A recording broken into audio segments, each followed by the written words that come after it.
You're having a nightmare. Wake up.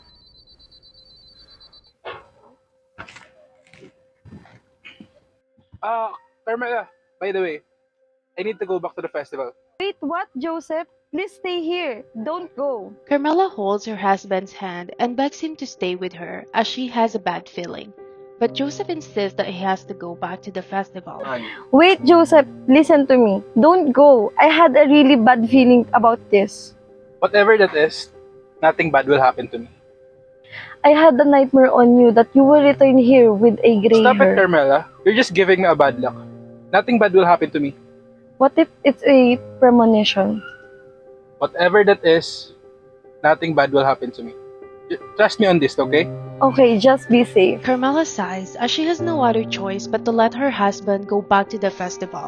But Joseph reassures her that nothing will happen to him. Joseph saw Riza, a merchant.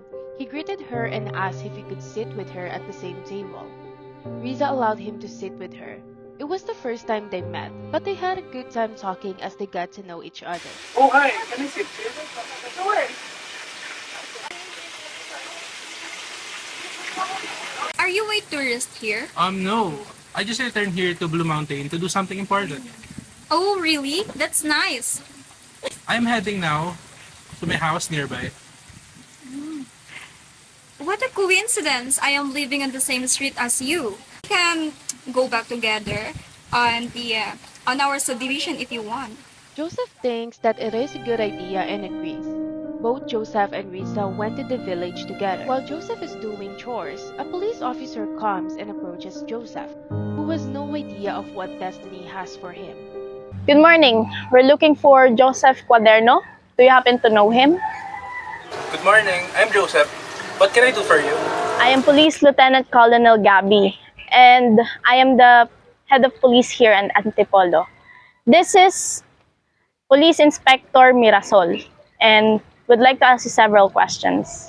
She is my neighbor. I met her last time in the restaurant. Why did you ask?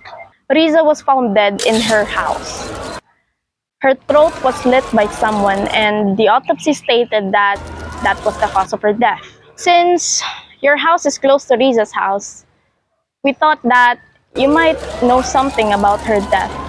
We actually have here a search warrant. Please step aside and cooperate. Joseph remains calm, although he is so confused about what's happening, and wondering why the police lieutenant colonel and police inspector visited him to suddenly ask him questions. He agreed to answer the questions asked by the authorities, even though he had no idea what questions they would be throwing at him. Joseph was shocked. He couldn't look at the police lieutenant colonel and police inspector. He couldn't believe what he had just heard. Joseph trembles as Gabby and Marisol search for his place.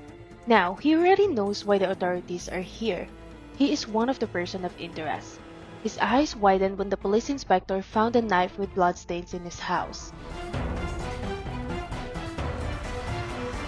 Joseph, you're under arrest. You have the right to remain silent. Everything you say can and will be used against you. You have a right to an attorney. If you can have one, we will provide one for you. The chief officer let her partner arrest Joseph, as upon their search they had found evidence, enough to put him What? in jail. What is the meaning of this?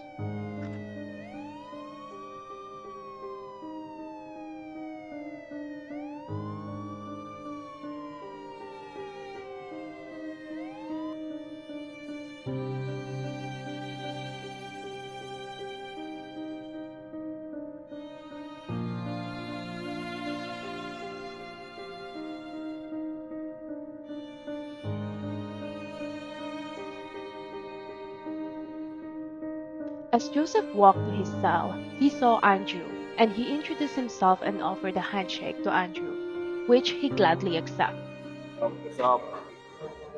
What's up, bro? My name is Joseph. My name is Andrew. Why are you here? In what crime? I was accused of stealing a horse even though I borrowed it. And you? Oh, well, I was accused of a murder.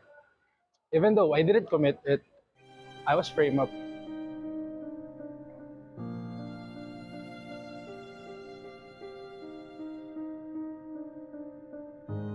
Carmela Angela visits Joseph in the prison, and she just stares at Joseph and she can't fathom that her husband is really behind bars. Her tears fell as heavy as the rain poured. It was like sympathizing with what happened to her beloved husband. Andrew sat beside Joseph anxiously.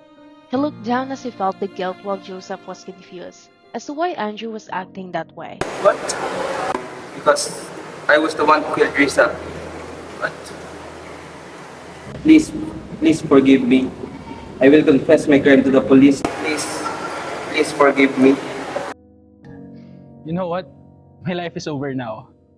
I had nowhere else to go. Please forgive me. I'll let God forgive you.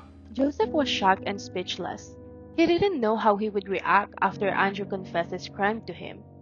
Andrew felt devastated as he repeated what he confessed. Andrew went to the office of the chief of police because he had something to confess.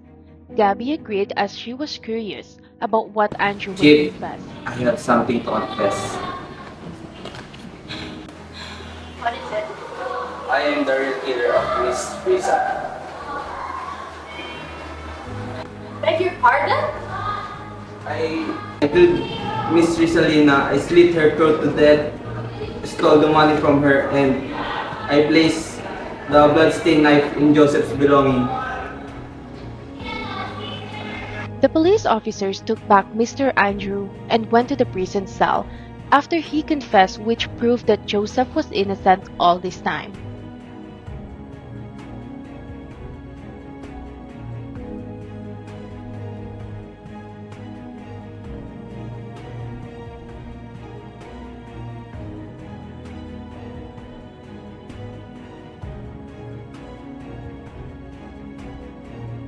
The police lieutenant colonel talks to the police inspector about the release of Joseph. Gabby wants Marisol to prepare the release papers of Joseph as he was not responsible for the murder of Riza, and to prepare the execution for Andrew as he confessed that he is guilty of the crime, that he is the real perpetrator, not Joseph, and he framed Joseph to save himself. Because of Andrew's confession, Joseph can finally be free from prison and false accusations. However, Destiny is so playful. Destiny provided Joseph a different kind of freedom. Freedom from jail, false accusations, pain, betrayal, and unjust justice of our nation. There are times when people find their death not just an escape to earthly matters, but to beauty where they can be free and at peace.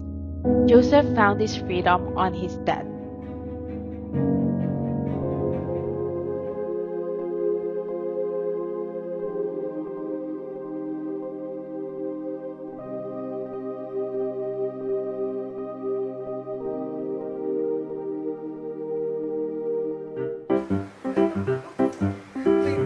Go, isa pa.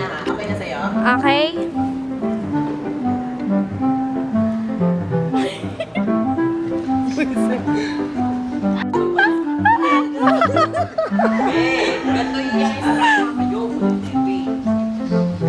Wait, Joseph.